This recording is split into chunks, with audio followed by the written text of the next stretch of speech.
was born on the last day of the year, 1927, in a snowstorm, and my father delivered me because it was too snowy for the doctors to get there.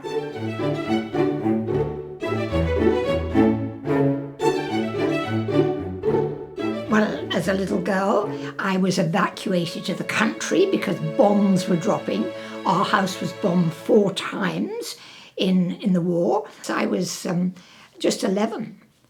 And so my father was in charge of prisoners of war camp in the last war, and because he could speak German.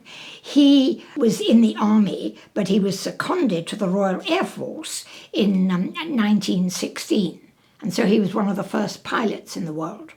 And so my father was up in Liverpool, and my mother slept under the dining room table in London. And we were, as the 3 children, were all evacuated to different parts of the country. It trained one to be very independent, because when you get sent away at age 10 and you're living with other people, you just learn to cope for yourself. And we had to sleep in a dormitory of about 11 of us on camp beds and very thin mattresses. But we had brilliant teachers, and I'm forever grateful for that.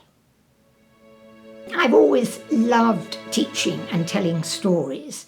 In fact, I think I was born to do it. I've been here since 1958.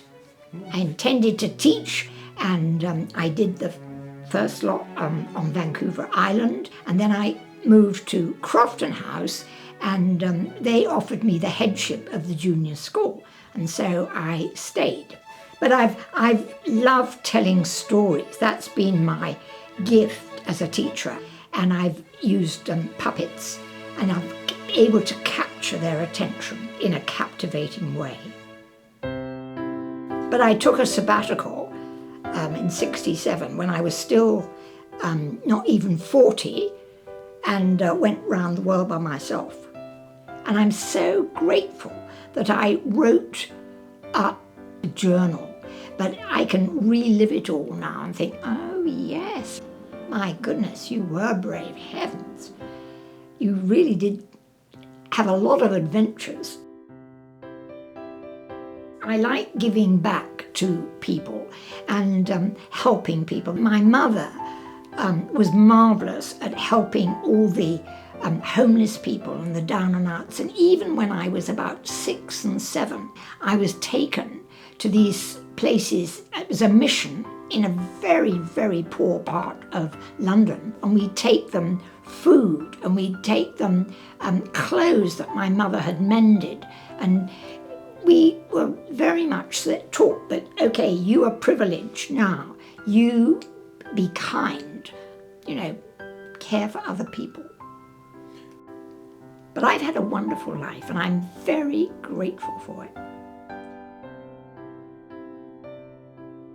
I learnt 2 poems a week, so I still know hundreds, which is quite useful. Good afternoon, so smash 'em up. I'm having tea. Do take a cup. Sugar and milk. Now let me see. 2 lumps, I think. Good gracious me, the silly thing slipped off your knee. Pray don't apologise, old chap. A very trivial mishap. So clumsy of you. How absurd. My dear Sir Smasham, not a word. Okay, bye.